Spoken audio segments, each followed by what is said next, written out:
you are finally going deeper.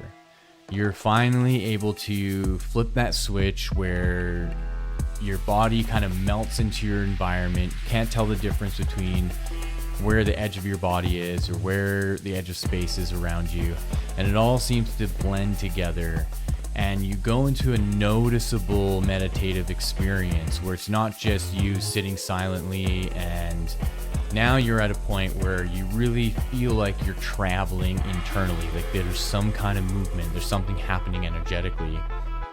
The Yoga Connection with Zorananda is a deep dive into the world of yoga, exploring the rich history of tradition, methodology, and practices both ancient and modern. Follow along as yoga is explored through solo episodes to guest interviews to understand its vast reach around the world.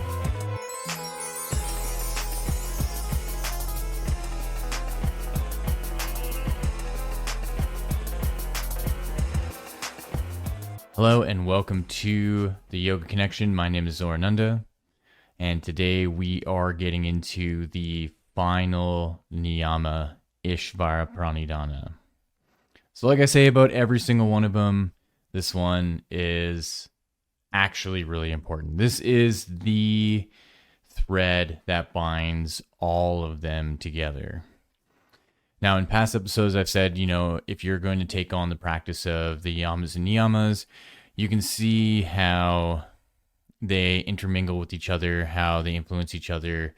If you're upholding ahimsa, non-harm, there is an aspect of satya and truthfulness where you want to be honest with yourself whether or not you're being harmful to others or to yourself.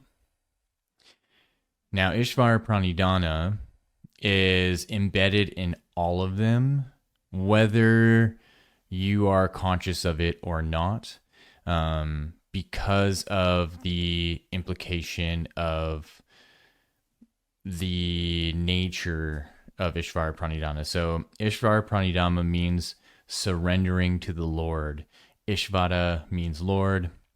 Pranidhana means to surrender to or submit to, where you're giving yourself up to something that's greater than just who you are as a human being. That this finite life that we're living is just one part of a greater picture and a greater whole. And that's obvious, right? If you were to zoom out into the cosmos from Earth, you see that, the planet is just this small speck of dust in a grand scheme of the cosmos. So today, I went through my yoga books and I found 3 that directly talk about Ishvarapranidhana or Ishvara itself. I find that in the yoga world, if you were to look for conventional Western yoga books, the information on the yamas and niyamas are going to be fairly straightforward, but also fairly basic. And I think it's kind of a cop-out. I think a lot of yoga practitioners, especially Western yoga practitioners, when they write about this information, they're really just regurgitating what each and every person has said before them. And so you have to dig into this kind of material in order to find the more authentic versions or the more authentic iterations of this practice. And so the 3 that I have here today is from BKS Iyengar from his book Light on Yoga, Yogi Raj Siddhanath and his book Babaji, The Lightning Standing Still, and of course Yogananda and the God Talks with Arjuna, the Bhagavad Gita transliteration that he did. And I picked these again because it's what I have available. I have, maybe a dozen yoga books, and I went through them all, and I found that these 3 specifically talk about the subject. And I think just out of what I have, they're kind of my favorites. I would say specifically the Bhagavad Gita and the Babaji Lightning Standing Still. The Babaji Lightning Standing Still one is incredibly powerful. It's one of the most potent yoga books that I've read. And I was introduced to that one back in 2016 when I was doing my 300-hour teacher training in Rishikesh, India. My teacher had a copy of it in his library. And I ended up reading the whole thing. It's like a pretty big book. And I remember reading the whole thing within like 2 to 3 weeks while doing my teacher training. And there was an interesting thing where I kind of stopped studying the material of the teacher training and just read this book. And my comprehension of the material in the teacher training went up considerably. It's like the book had me tapping into something much more advanced, where my participation in the yoga teacher training was so smooth. And I remember my classmates would complain. They would look at me and be like, all we ever see you do is sit in the lobby and read this book. Like, you're not even studying, you're not doing anything else. How are you doing this? And I would just laugh at them and be like, well, it's all in this book, and I'm just receiving a lot of downloads, a lot of energy. And the typical kind of academic state of mind isn't really necessary in that setting. So a lot of the students were treating it as if they were in like university or high school or something, where they have to study and they have to memorize things. And I just said to them, look, this practice and this whole thing is more about presence. It's more about tapping into something that is an unknown, and it slowly reveals itself to you. And I just find that through this book that I've been reading, something has been revealing itself to me. And so through that revealing and unveiling, it's allowing me to then participate in the teacher training without the need of like studying things, that I'm just absorbing it. And so this is my kind of segue into the power and the potency of Ishvarapranidhana. And when you do surrender yourself to this process, that you are opening up yourself to greater abilities and greater cognizance and something much more profound than if you're trying to deal with these things just in your mind and within your own kind of like left brain rational thinking, where the rational thinking is there, but it's being supported by something so much greater. And that's not something that you can fabricate. Like, that's not something that you can replicate from your mind, where say if you get a glimpse of something greater than yourself and you think, oh, I can take that and replicate it and just do it myself, chances are you're going to fall short, and there's going to be mistakes made along the way. So Ishvarapranidhana is the foundation for the yamas and niyamas. It's what makes each and every single one of them potent by themselves. So if you were to remove Ishvarapranidhana, the motivation for those yamas and niyamas would be much less. Think of living your life without any consequence, where you're just going to do whatever, whenever. And that the role of thinking about a consequence is because there is this underlining thought or this underlining belief that even if nobody sees you doing the things that you're doing, that there's some weird omnipotent witnessing that's happening, and that you want to check yourself because you have this sense of integrity that needs to be upheld, and you feel like you're being watched anyways. And that's really akin to like the omnipotence of God in Christianity, in the Abrahamic religions, that kind of no matter where you go, what you do, you are being observed and watched at all times. And so Ishvarapranidhana is similar in that, where when you take on the practices of the yamas and niyamas, and say you are looking at the yamas and you're like, okay, well, I want to be less harmful, I want to be more truthful, I don't want to steal from anybody in any way, I want to control my inner energies, I want to be non-grasping. that then Ishvarapranidhana comes in as the support for that and says, okay, if you're going to take on non-harm, realize that it's not just about not harming others or animals or bugs. It's about not harming yourself. So even though inside your mind, people around you aren't going to know what's happening, they're not going to know what you're thinking, they're not going to know what you're feeling, because you can put on a mask and you can pretend that everything's all good. That something deeper behind the scenes is witnessing the harm that you're causing yourself.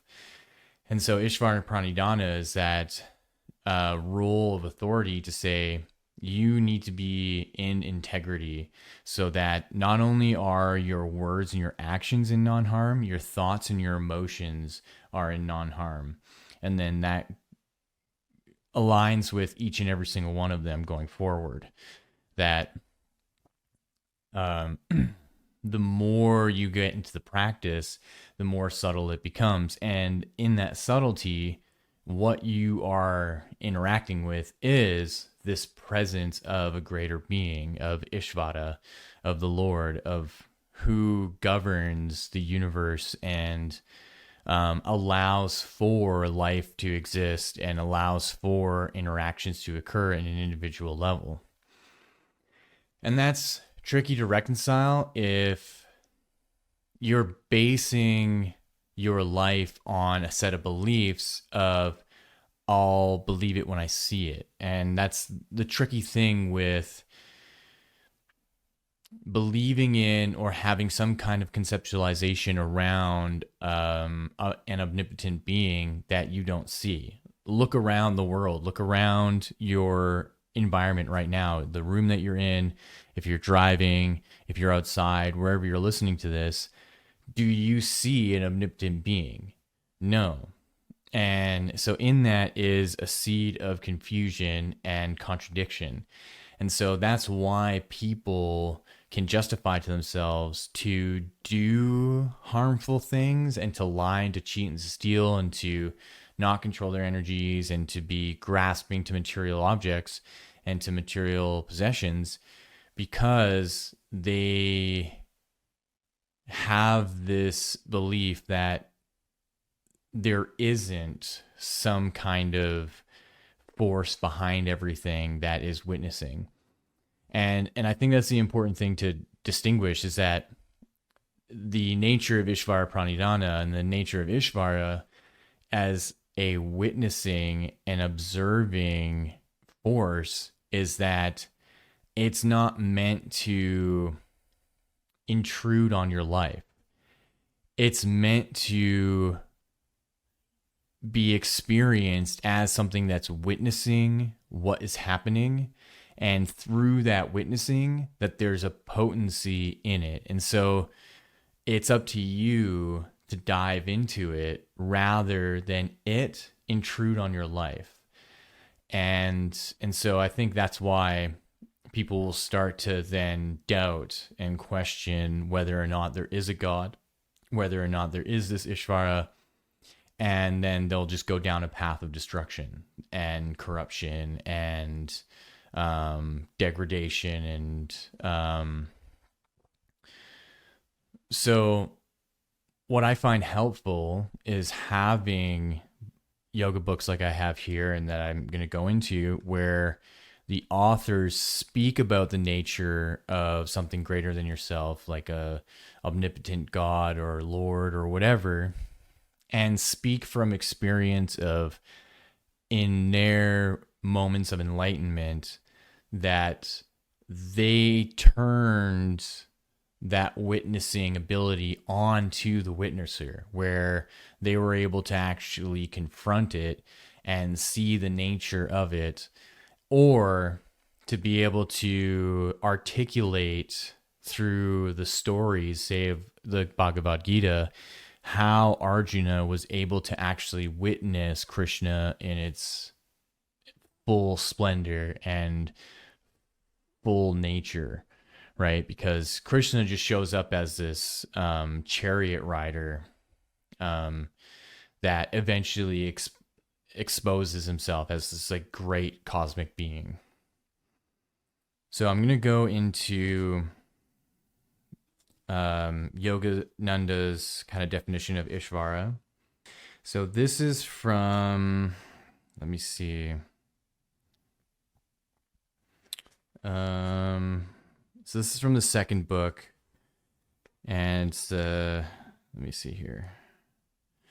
So this is chapter 11, Visions of Visions. The Lord reveals his cosmic form. And this is verse 9. And what I like is that, he'll have the kind of Sanskrit verse, and then the translation, and then his kind of commentary on it. So it says, Sanjaya said to King Dhritarashtra, with these words, Hari Krishna, the exalted Lord of Yoga, revealed to Arjuna the consummate embodiment, the cosmic bodied Ishvara form. And then Yogananda says, the Lord has no form, but in his aspect as Ishvara, he assumes every form. By virtue of his supreme yoga power, the unmanifest becomes the visible miracle of the universe. Hari, quote, the stealer of hearts, is a name given to Sri Krishna as an incarnation of Vishnu. In this role as an avatar, he takes away the evil of Maya. Maya just means illusion. From the hearts of receptive devotees so that their purified devotion flows unceasingly in worshipful adoration of the Lord. So I think that's an important thing to touch on before I go on to the other books, that in your practice, when you're doing the work, you're doing your asana practice, you're doing your pranayama, you're doing your meditation, and in your meditation, you are finally going deeper. You're finally able to flip that switch where your body kind of melts into your environment. You can't tell the difference between where the edge of your body is or where the edge of space is around you. And it all seems to blend together. And you go into a noticeable meditative experience where it's not just you sitting silently and, thoughts are going around. Now you're at a point where you really feel like you're traveling internally, like there's some kind of movement, there's something happening energetically. That process right there is what Yogananda just spoke about, that you are interacting with Ishvara, and Ishvara is taking away the illusions. Ishvara is taking away the Maya and emboldening and encouraging the experience of pure consciousness in you, where it's not a force of will. It's not a meditation where you have to stop your thoughts or quiet your mind, that it is an actual natural function of the meditation itself, that the higher mind, when you're tuned into it, will then take care of the fluctuations that happen when you're not in a meditation, because now you've shifted realms. You're no longer in that beta state of thinking and in the body and all the fluctuations. You have shifted to a new state where the operation is completely different. You are now operating in a new phase of consciousness. And I say new as an experiential thing. It is not new. It is the way that consciousness is, but in your perception, it's going to be new because it's not something that you're used to. We're used to having a continual stream of thoughts and sounds and visions, and we're bombarded by all kinds of things inside our mind in our day-to-day, whether we want to be aware of it or not. But as soon as we develop the ability to sit in meditation for an experience, for an extended period of time, suddenly there is a noticeable experience of the connection with the higher mind that takes place. And that's what I believe Yogananda is talking about there, in this exchange that is happening between you and Ishvara, you and the higher mind, that naturally all those illusions and all the fluctuations just melt away. You're no longer perturbed by them.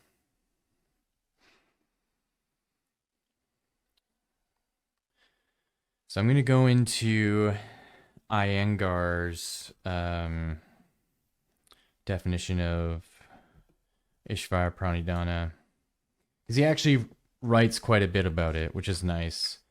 And the interesting thing about Iyengar is he was one of two yogis that came to America under the tutelage of Krishnamacharya, and it was Patabi Joyce and BKS Iyengar, and they made their own kind of way of doing yoga that they taught from Krishnamacharya. And the interesting thing is whenever you hear somebody complain about quote unquote Western yoga doesn't exist. There is no Western yoga. There is yoga. The Western yoga that we talk about was actually brought by those two Indian men. So there's no Westerner who made up this yoga and brought it and created it out of the West. There was no yoga that came out of the West. This is what people need to really understand. All yoga comes from India. But there is a Western influence in the yoga that came from Krishnamacharya. And originally, Krishnamacharya was brought up as a Brahmin. So he was in this area of India back in the 1930s when India still had Maharajas. So Maharaj was kind of like a royal ruler, kind of like a king, but not like a major king, like the King of England, right? So Krishnamacharya was the disciple of a Brahmin, and they were traditional Vedantic practitioners. So their yoga was very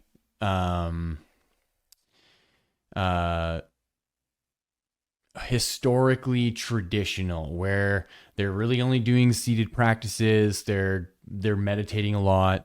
Maybe they're doing breath work. Definitely actually doing breath work.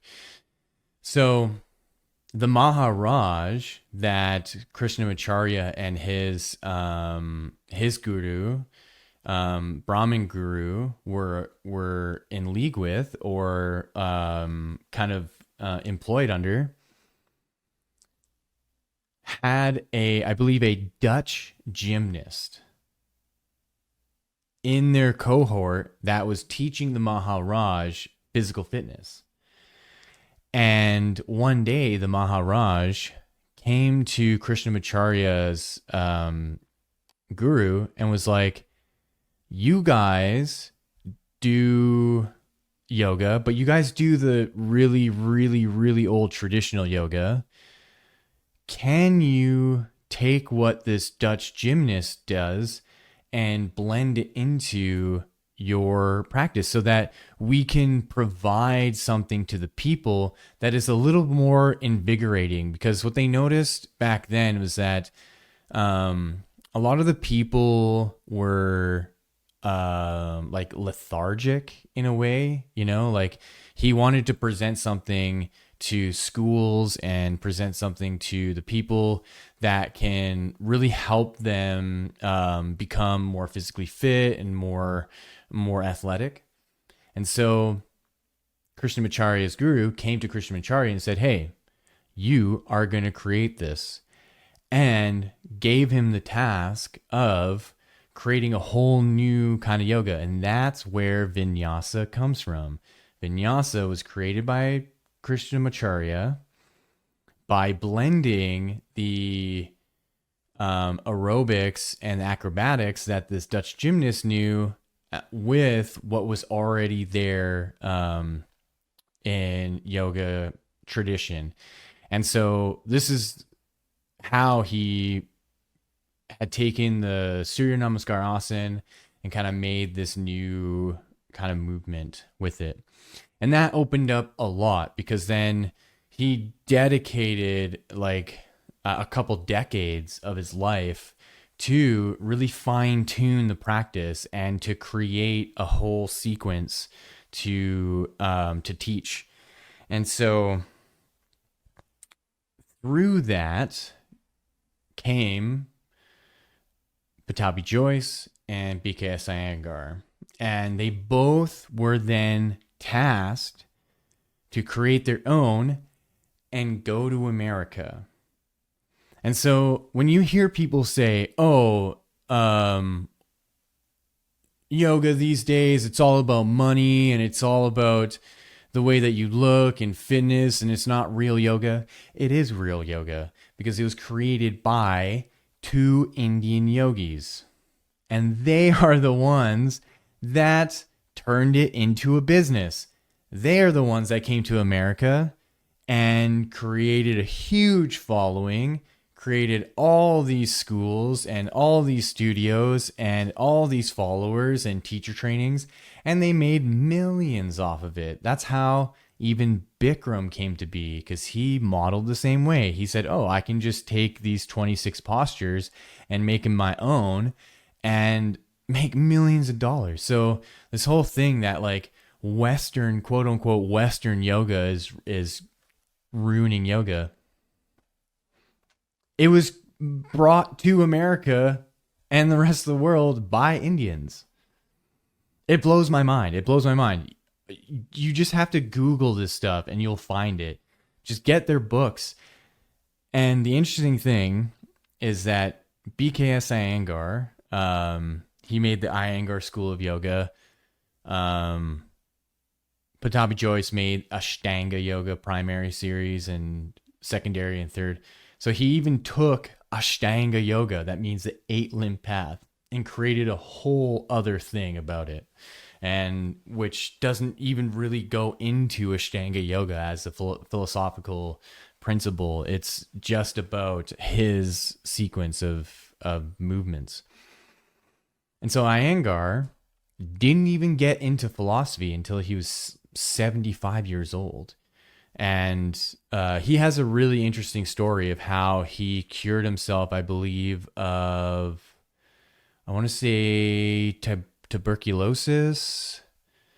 He had, when he was in his 20s, he had some kind of disease, and he met Krishnamacharya, and Krishnamacharya took him on as a student.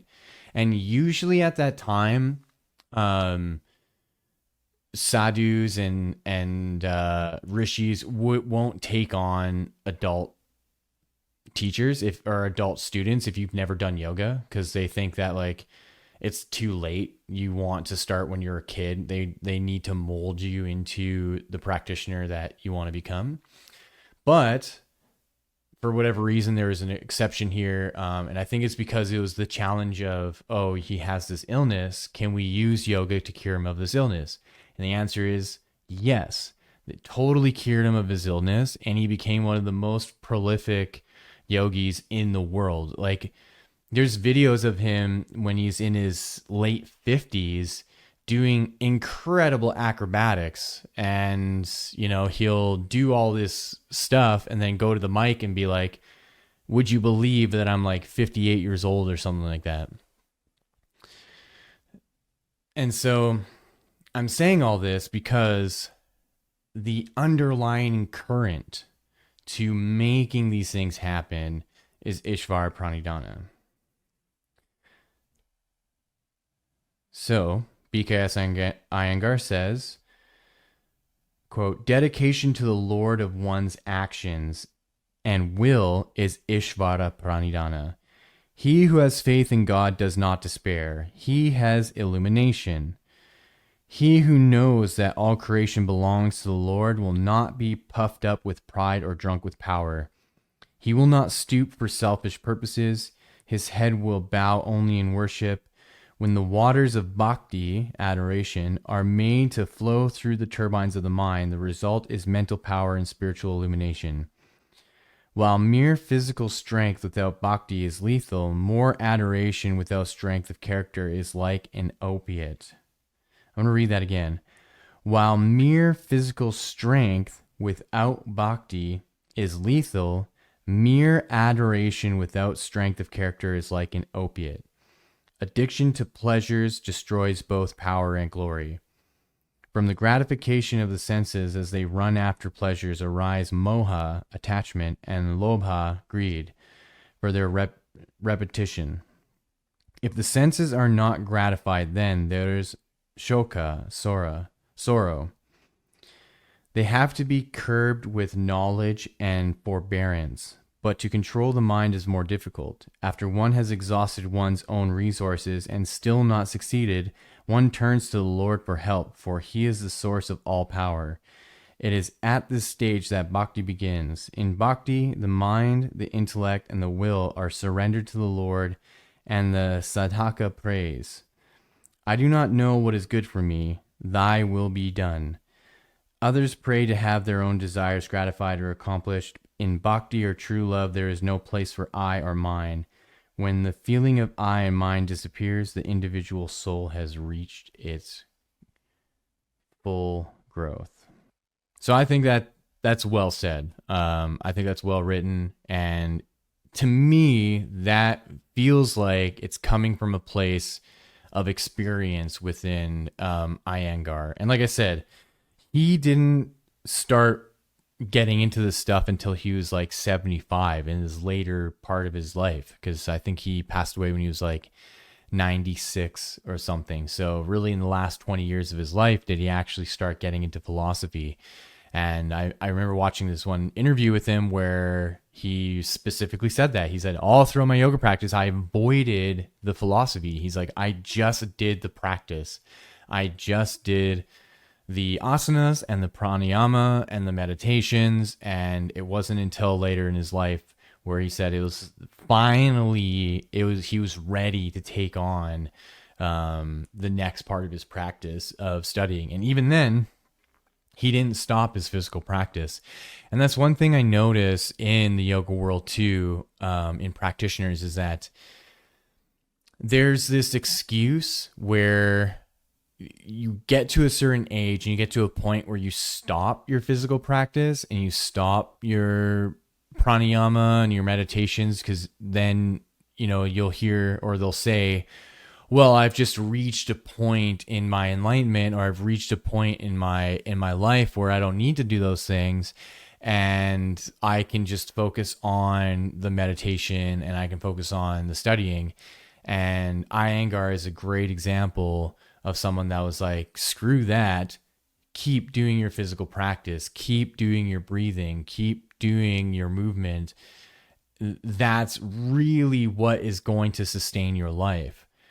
Reading scripture and meditating is not going to do it. You also have to participate physically, and you also have to keep things circulating and keep things going so that your body is in a state where you have the strength to surrender your will. Because I think once you let go of your physical practice and you're trying to do everything internally, that you deteriorate your body and you don't have the strength of will to withstand and endure the long hours of meditation.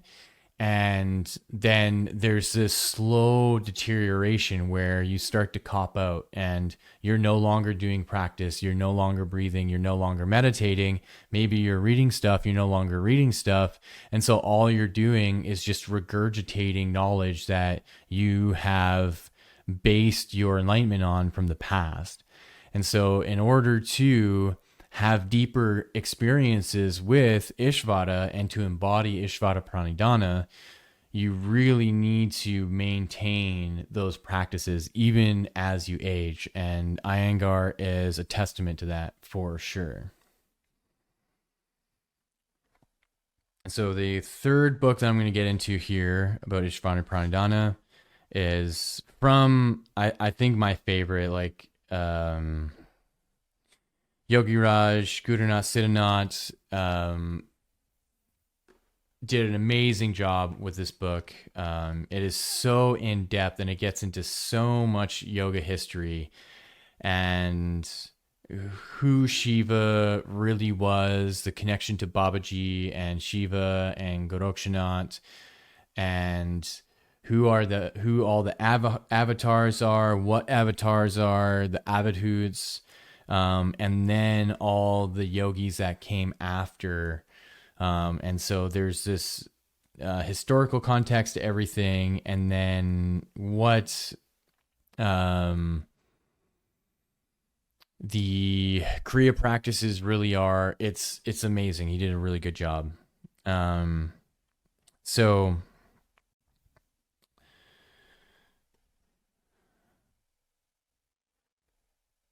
Yogi Raj says, just simply here, it's just like basically one or two sentences. He says, Ishvarapranidhana is the humble surrender of one's ego to God and Guru. No doubt sincere Kriya practice helps in the evolution of consciousness, but ultimately it is the personal relationship with God and your master, your dedication and devotion to them, that opens the doors of salvation. So Ishvarapranidhana is unconditional devotion to God and the master.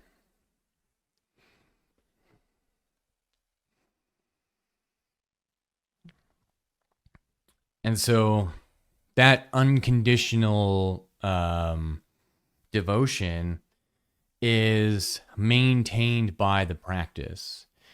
And so there is a capacity that needs to be maintained and upheld in order to withstand the energy of Ishvara and the energy of your higher self and God and the divine orchestration of the universe. Because there's an infinite number of platitudes that form the dimensions of this universe.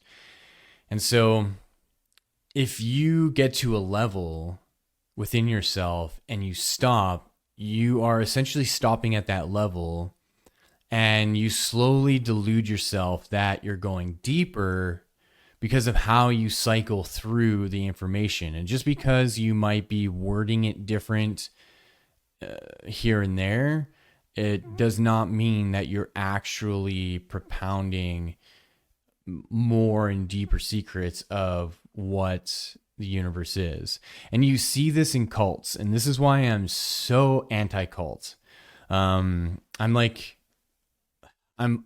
wanting to do a little series on cults eventually, because of my own experiences with a couple of them, with specifically one yoga cult that I was a part of, but I didn't really fully invest myself in. And a local cult where I'm from here in Edmonton, Alberta, that has its fingers in some yoga studios and some things within the conscious community. At least in the past, there's a lot of controversy with this cult that now they've kind of like removed themselves. But I personally know members of this organization, and I see that the individuals who run these cults at first are noticeably considered enlightened people. They just are operating very differently from everybody else, and it is noticeable that there's something about them that is seemingly special, that is seemingly profound, and they've created a system to help people break through their own kind of inability to be spiritual. And so at first, it's very helpful, and it's noticeable that there's some good happening. I remember when I went to Thailand for the first time, and I participated in the Agama Yoga School, and when I met the creator of the school, his like Swami name, quote unquote, is Swami Vivekananda Saraswati. Um, and he's this very large Romanian man.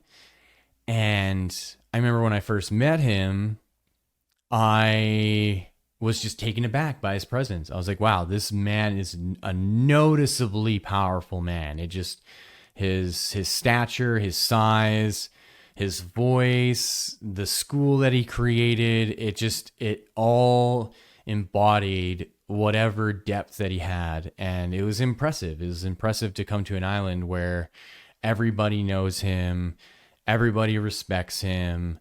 There's some weirdness, that you can't really put your finger on, but on the surface, everything is really beautiful. The school grounds were really beautiful, and the teachings were really well done. But like I said, there's something there that's a little bit iffy, and it all kind of came to light over the next few years. At least I was privy to some of the things, because I have an inquisitive mind, and I just realized, oh, okay, like this is a kind of cult that is going on. There are people who are leaving their families and leaving their country and coming and living on this island, and they're giving everything up for this man and for the teachers. And when I went there the first time, I was seeing this woman who was one of the advanced teachers. Like, she'd been already there for like 9 years or something, and really advanced in the curriculum. There are, I believe, 14 Hatha Yoga levels and then 15 Kundalini levels. And they kind of modeled it to be a sort of like a university program where it takes 4 years to finish all of it. And you get certified through the Yoga Alliance. And so I remember spending time with her and kind of getting the lowdown of what the school is, and that even though it doesn't say it explicitly, and that it's largely markets itself as a Hatha yoga school and a Kundalini yoga school, that its foundation is Tantra. And what I found out is that all the top teachers are basically in a giant open relationship with each other. And that's where then things start to corrode and corrupt over time. So by the time I went back in 2016, things were already going downhill. And a good friend of mine there, who was the manager of reception, we spent a lot of time hanging out together the second time and talking about, and she gave me the lowdown of everything, like the sexual assault allegations against the Swami, and rumors of him giving multiple women STIs. And it became very clear in me that, oh yeah, this is not something I want to be a part of. And which was sad, because the yoga curriculum itself was actually quite brilliant. It's very different, and it's well put together. But then when you have someone that loses touch of their own integrity, and this is what I was saying earlier, when you have someone that starts to abandon the practice, where suddenly he's justifying, oh, I don't need to do my physical practice anymore. I don't need to do my breath work anymore. I don't need to do the meditations anymore. Instead, I'm just going to focus on this, like, quote unquote Tantra practice, and just have, sex with multiple women each day, every day. It becomes clear that there is a disillusioned state of mind there. There's a disillusionment that's happening. And I think it's because of this point where, in your quest for enlightenment and your quest for embodying a higher state of consciousness, that you can hit a level, and instead of intuiting a new kind of practice that still maintains your body and still maintains your health and still respects the yamas and niyamas and still respects the integrity and the tradition of the yoga practice, that you start to think to yourself, oh, I don't need to do any of that stuff anymore. I'm there. I'm it. I don't need to do it anymore. And then there's this recycling of information that starts to happen, and you start to see it in how they present the material. And then, what if I were to compare 2012 to 2016 when I went, he was kind of like a shell of a person than when he was in 2012. In 2012, he felt very powerful, like in his voice and in his command. And you can see it with everybody. He was just a magnet for hundreds and hundreds of people every day and every week. Was attracting so many inquisitive, practitioners. And then when 2016 rolled around, it just wasn't the same. He didn't have that power anymore.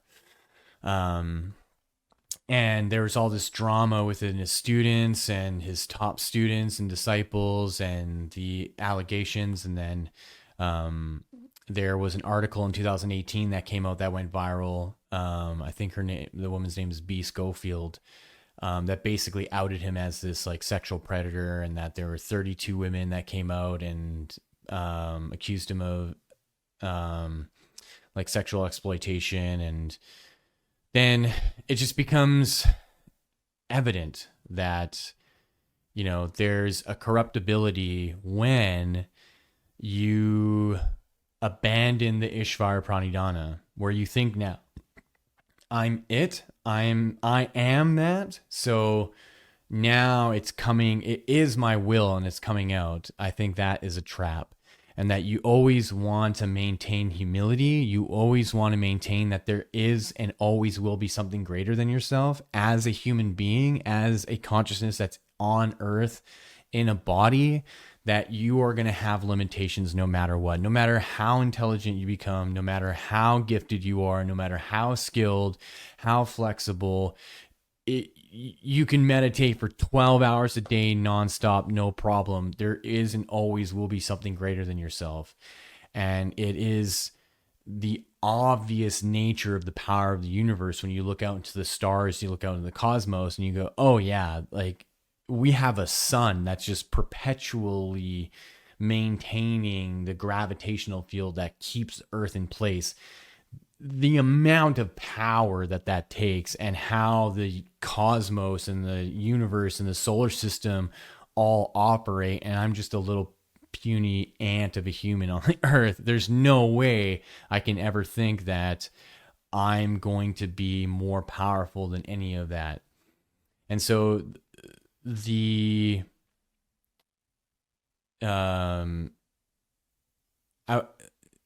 it's like the connection to Ishvara and the connection to your higher self and enlightenment becomes intoxicating, and that's where things can go wrong.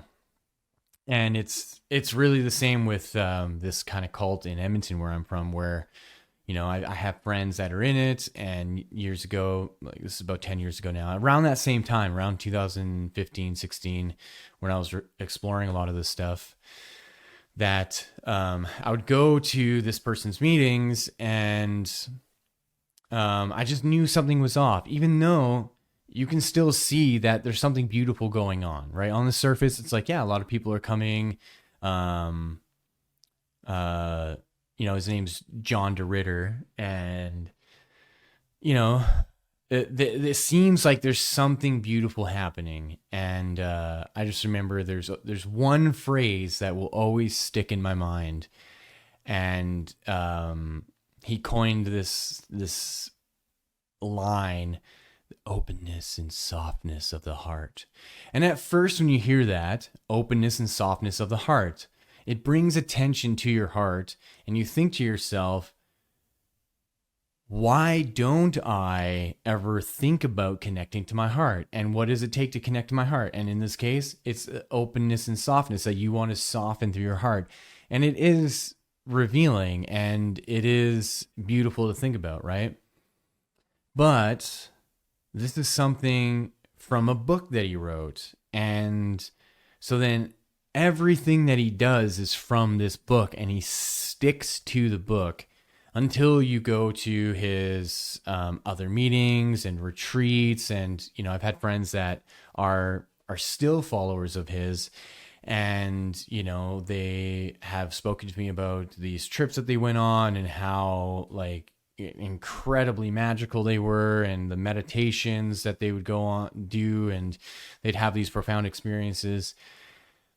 And that's great, but there's something off, and it always comes down to sexual exploitation. There's something about the Westerner who takes on a spiritual practice that they just can't help but then use that as a way to coerce women towards them.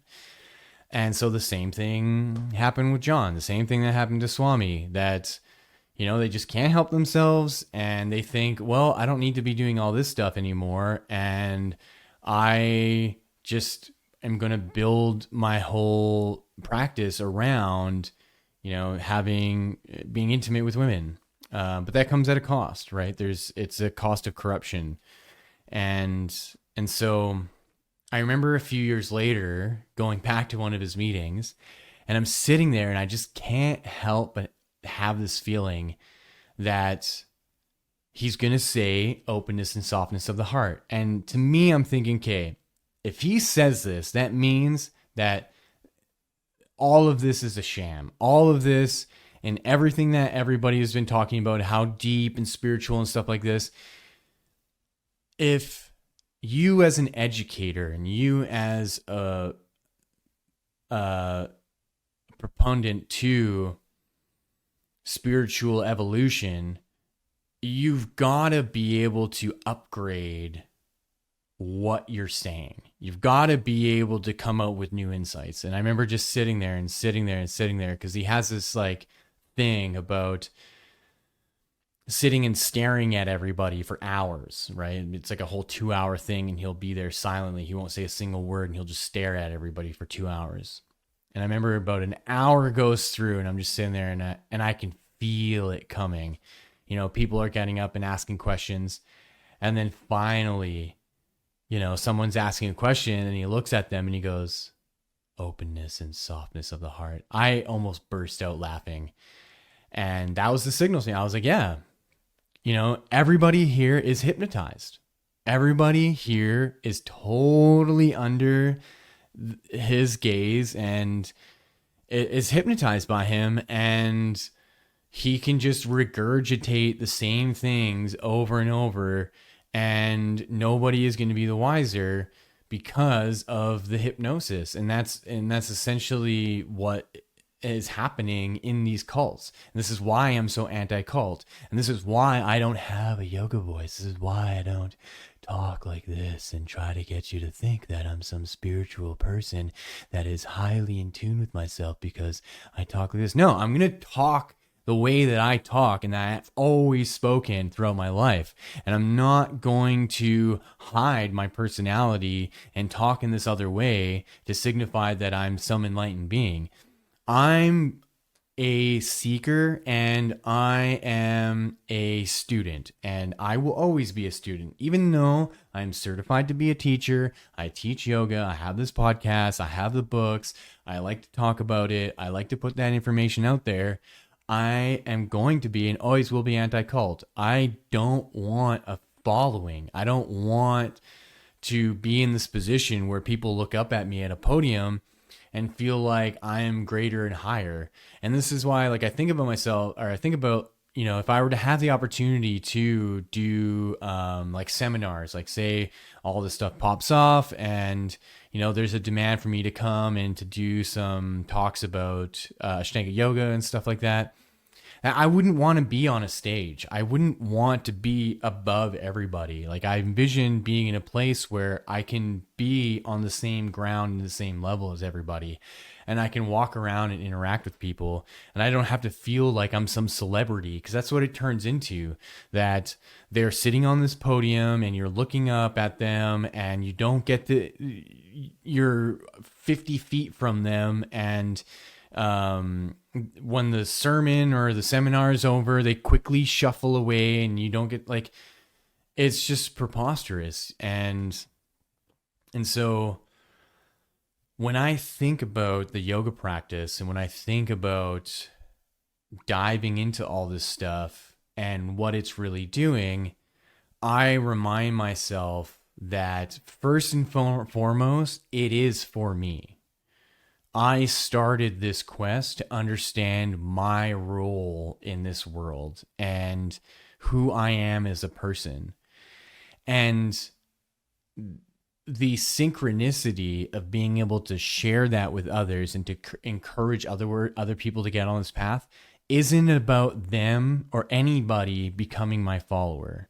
And this is why I have a rule where I can show up to yoga classes and teach yoga classes. I can show up to seminars and do seminars, but I'm not going to have a place where people abandon their life to come live where I am. Or I'm not going to have some ashram where I have 50 people living with me.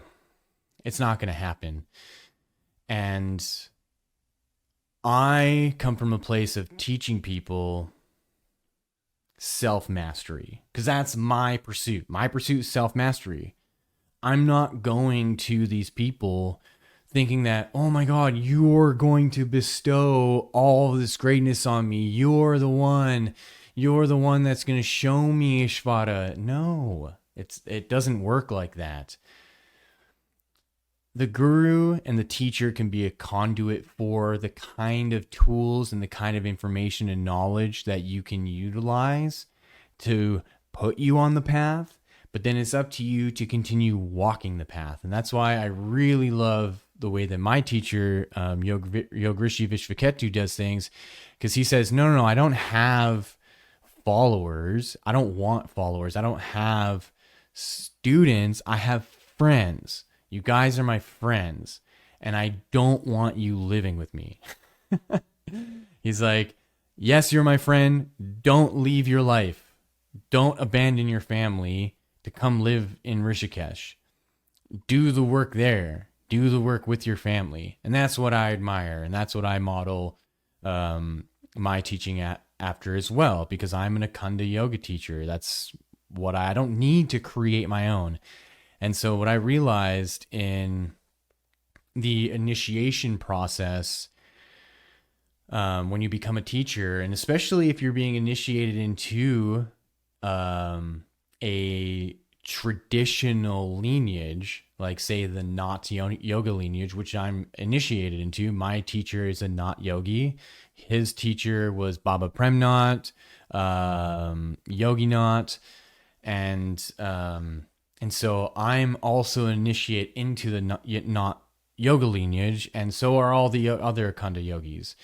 And so my teacher Vishwaji was in a position to create Ashtanga Yoga because of his expertise, because he was born into yoga. He started when he was like 8 years old. His uncle had a gurukul in the jungle that he went to, and he stayed there until he was 18. He became a yoga master. He's a legit yoga master. I don't consider myself a yoga master. And so it doesn't make sense for me to take what I was taught and to go create my own, because I'm not there as a practitioner. I'm not there as a yogi. I don't have the synchronicity to do that. The synchronicity that I have is to take the teachings that I have been given and to share it through the podcast, through my social media, at the yoga studio that I teach at. And what I realized is when an Indian yoga master initiates a Westerner, when that Westerner abandons that teaching and goes to create their own, there is a curse that is initiated and activated. And at first, it's like a slow poison. At first, you don't notice it because it's hidden in the initiation. And this is a safeguard. And this is just my own thoughts. Like, I haven't asked my teacher about this. I haven't looked into this at all. So this is just my own perception and my own kind of theory on this. Because when I look at the schools and the people that have basically corrupted themselves, it becomes evident that, like, oh, okay, in the initiation process, possibly to protect the integrity of the yoga practice, is that through the initiation, there's a curse. And if you abandon the school and you try to create your own thing and reap rewards out of it without actually benefiting the school, then there's this curse that's initiated and activated, and it slowly ruins your life. And you can see that with like someone like John Ritter. Even though it's not really yoga based, it's still there, where you try to take something in the teachings of Jesus Christ and you go, oh, I'm beyond Jesus. And this is literally what he said. He started as a Christian, took people from the Christian church he was in, and then was like, I'm beyond Jesus and I'm creating my own thing and I want you to follow me. That's the problem. And same with Swami. He went to India, gained all this knowledge about yoga and the system, then became ordained as a Swami, abandoned India, went to Thailand because he got kicked out, and held his Swami name anyways and continued making this school, inevitably became corrupted. And so to me, those are the signifiers that, okay, you need to be careful with this stuff. And if you're going to take on this practice, not as just like, oh, I'm going to go to the studio and get an exercise, and that's fine. It's going to feel great. You're going to get the exercise and it's going to be great.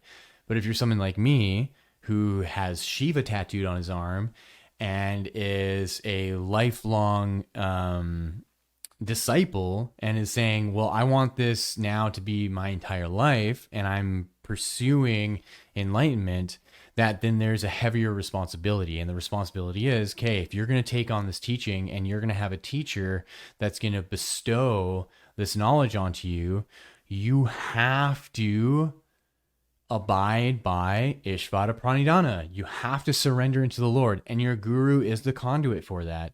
And you have to see your guru as this person that you can be humbled by. And at no point do you think that, oh, I'm greater than you because I've surpassed blah, blah, blah, blah, blah. And that is when I believe the curse is initiated and activated. And so as long as you can remain humble and you can see that there are teachers and beings who are much greater than you, and you allow that to be the placeholder for what you can aspire to, then the initiation into those practices and those schools are going to bear a lot of good fruit, and a lot of good is going to come out of it. And it's not that like, oh, I suddenly am teaching retreats all over the world and suddenly I'm doing this and this, that. It can be just simply the fruits of having a healthy life, of having a healthy body, of not being in pain when you wake up in the morning, not having sore feet when you walk all day, not having overt health issues because the practice is taking care of all of that you can breathe well, you're not getting sick all the time. That the fruit that that's gonna show are these more impersonal traits that allow you to have a healthy, longer life. And then the embedded synchronicity is that you'll be called upon to share that fruit. You'll be called upon by Ishvara itself through your guru, and your guru will recognize these things and opportunities will come. And, when I look back over the last like 7 years, I really, really wanted to participate more in Ashtanga Yoga and the ashram and to be, like somewhat recognized as a more advanced student of Vishwaji's. And it would just eat me up. I'm like, man, like, why am I not getting these opportunities? And the biggest lesson for me is patience and to show my worth and to put in the work and to continue on this path. And now I'm getting more of the opportunities to participate in things like going to India in February and helping in the Kundalini teacher training, and setting the momentum for that, so that year after year there's something there that I can be a part of, and to see how that grows my own network, and to the point where I can be more of an advocate for Ashtanga Yoga, and to show that as a system, it is one of the best yoga systems in the world. And that's my bias, but I've also studied so many of them, not only through books like the ones that I have here, through Iyengar and Patabi Joyce and Vinyasa, that I've also participated in multiples of them. And I've made up my mind that Ashtanga Yoga is one of the best, and that I've had direct, potent experiences doing that practice that have been noticeably profound. And where Vishwaji as a teacher is not there to be this like beacon of manipulation and power, where he's not going, oh yes, that's because of me and what I'm doing, like a lot of these other gurus and teachers are kind of taking on the responsibility of that. And he just says like, no, you're opening up to the prana that you are, and that's around you, and your own divinity. I think I can talk about this stuff forever, and I'm at the 1 hour mark. Ishvarapranidhana, again, is the foundation for the yamas and niyamas, and essentially for Ashtanga Yoga. And it's going to be one of the toughest, because it's going to confront any negative beliefs you have about God or some greater being that essentially is in control of life, in control of the movement celestially of the earth and the heavens, that confronting that with the desire and the curiosity to experiencing it is going to set you up for a relationship with your higher self and something greater than yourself, that you can see that the practice are a set of tools, and that's really what they are. That the asana practice, all the yamas and niyamas, pranayama, meditation, it's all tools in a toolbox, and you are effectively renovating and building that relationship with something greater than yourself, so that it can show up for you in your life. And then it's not about proving anything. It's not about, oh, I had this experience, now I have to prove it to everybody. That's not the point. I've had so many, countless phenomenal experiences where I've expressed it to people and they just look at me with a blank face and their jaw dropped, and they're like, they don't even know what to even say to the experiences that I've had. And that's what allowed me to realize that, oh, as long as I can have the ability to articulate these things and to remember them as clearly as possible, that I'm kind of like a record keeper of phenomenal experiences, and it's just for me, and I don't need to try to prove it. And it's enough that it's proof for myself that I'm connected to something greater. And through the humility and through the act of surrendering, that I can be a good, loving person, and that's enough. And I don't have to try to present myself as some powerful being that has this connection with something that others don't, and I have to like prove it. It doesn't even matter, because the evolution of who you are as a person and how you evolve into something greater than yourself is your journey. It's not, no one else can do it for you.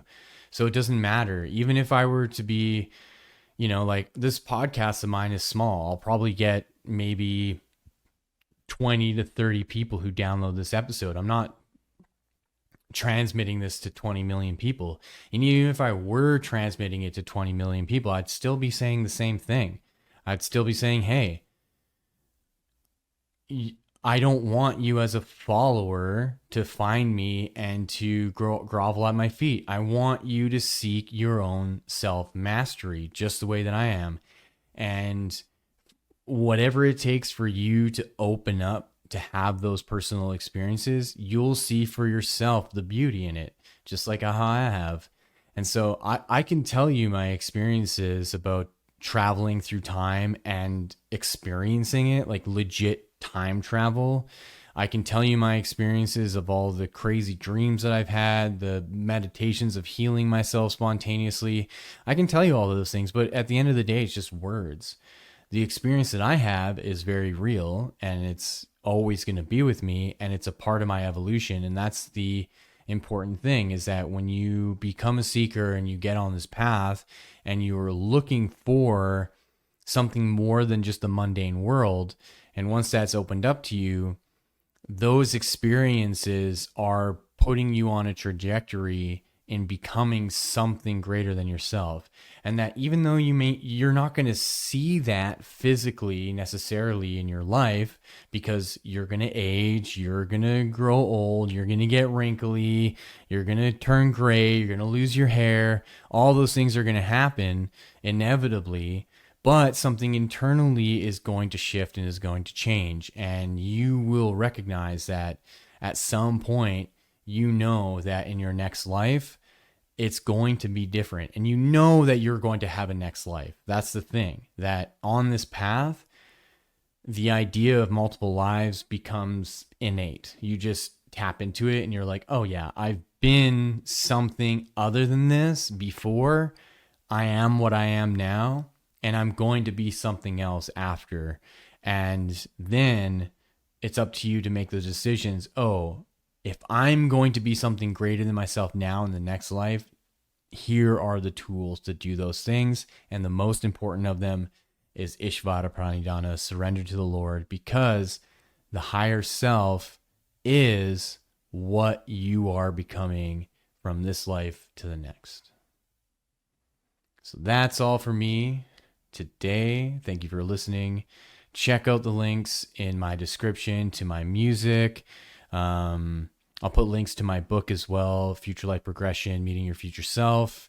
Check out my Instagram. I've been posting a lot on my yoga page, so there's a lot of good information about different yoga postures and practices. I'm kind of at the end of a 21-day pranayama challenge.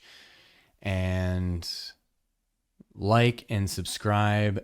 Share this around, please, as well. It's really easy. You can just share the link with friends if this really resonated. I want to do my best to try to grow this a little bit more. I'll have like the odd day where I have like 50 downloads in a day or something, and it's really cool to see that something's happening. So thank you for listening. Thank you for supporting. Have a wonderful rest of your day. Enjoy.